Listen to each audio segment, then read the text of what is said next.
ስታርታፕ ባንክ ጥናት ተጀምሯል። ግን ለአነስተኛ ቢዝነሶች እና ሀሳቦች ፋይናንሻል ኢንክሉዥን የሚረጋገጠው አንድ ሲንጉላር ባንክ በማቋቋም ብቻ ሳይሆን ፊንቴክን በማስፋት ነው። የፋይናንሻል ቴክኖሎጂ የፋይናንሻል ኢንክሉዥን ለማረጋገጥ ትልቁ ፋውንዴሽን እሱ ነው። ጥቂት ሰዎች ብቻ የገንዘብ አክሰስ ካላቸው እንዳንተ ለአዳዲስ ነገር ለአዳዲስ ዕውቀት ዝግጁ የሆኑ ሰዎች ገንዘብ አጥተው ሊወዳደሩ አይችሉም። የፊንቴክ አድቫንቴጅ ሪሞት በመሆናቸው ምክንያት ለኮላተራል የሚበቃ ሀብት ስለሌላቸው ገንዘብ በተወሰነ ደረጃም ቢሆን ለመበደር እድል የሚሰጥ ስለሆነ ያችን ገንዘብ ይዘው ሀሳባቸውን ጨምረው ተፍጨርጭረው ሰው መሆን ብቻ ሳይሆን ሰው ሰሪ ሊሆኑ ይችላሉ። ለዛ የፊንቴክ ጅማሯችን የኢነርጂና የኔትወርክ ፔኔትሬሽን በጣም ወሳኝ ስለሆነ በ2023 በእኛ ወይም በ2030 ኢትዮጵያ 100% የማድረስ እቅድ ነው ያለው በዴታ። ያ በሚሆንበት ሰዓት የፋይናንሻል ኢንክሉዥን እያደገ ሄዶ እንደዚህ እንዳንተ ህልም ያላቸው ፍላጎት ያላቸው ሰዎች ያንን ገንዘብ ፌች አድርገው ሀሳባቸው ወደሚጨበጥ ወደሚተገበር ነገር መለወጥ ይችላሉ። ኢትዮጵያ ውስጥ 2,600,000 የሚጠጉ ቢዝነሶች አሉ።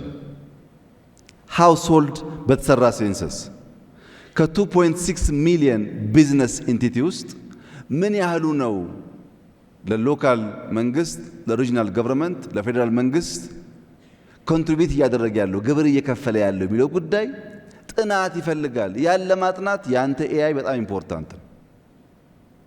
ኢምፖርታንት ነው።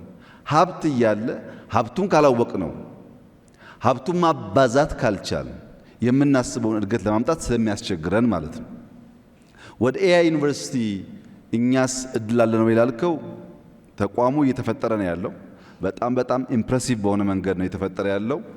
ጀስት እንዳንተ ተማሪዎች እዚህ ካላችሁ እስካሁን ከምታውቋቸው ዩኒቨርሲቲዎች ይለያል ባህሪው። ኤአይ ዩኒቨርሲቲ እዚህ ጋር አለ። ካጠገቡ ሶቨሪን ክላውድ አለ።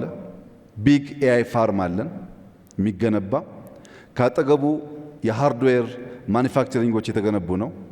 ካጠገቡ ደግሞ ስታርታፖች የሚሞክሩበት የሚለማመዱበት በድምሩ ከ200 ሄክታር በላይ ቦታ የኤአይ ሲቲ ብለህ ማሰብ ትችላለህ።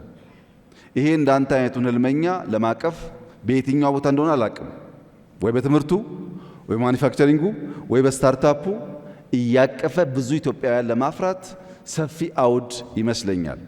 ለዚህ ዲተርሚንድ ሆነን የምንሰራበት ዋናው ምክንያት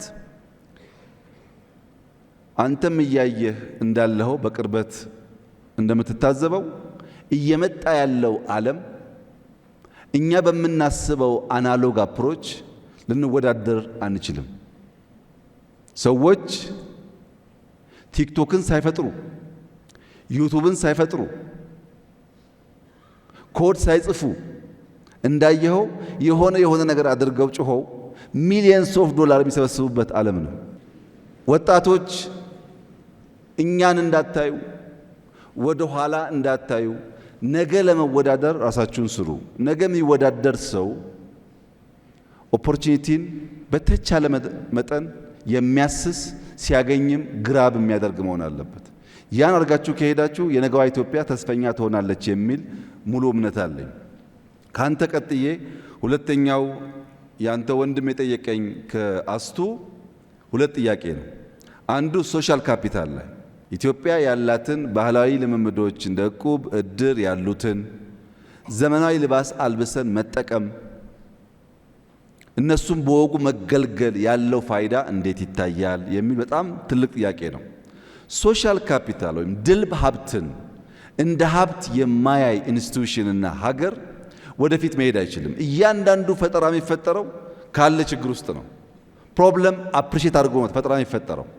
የኛ ዕቁብ ያለበትን ችግር አይተን ባንክ ካልፈጠርን፣ የኛ ባንክ ያለበትን ችግር አይተን ፊንቴክ ካላከል፣ የኛ የፋይናንሻል ስርዓት ያለበትን የፋይናንስ ውስንነት አውቀን ስቶክ ማርኬት ካልፈጠር እና የፋይናንሻል አማራጭ ካላበዛን በስተቀረ ፍላጎትና አቅርቦት ሊጣጣም አይችልም።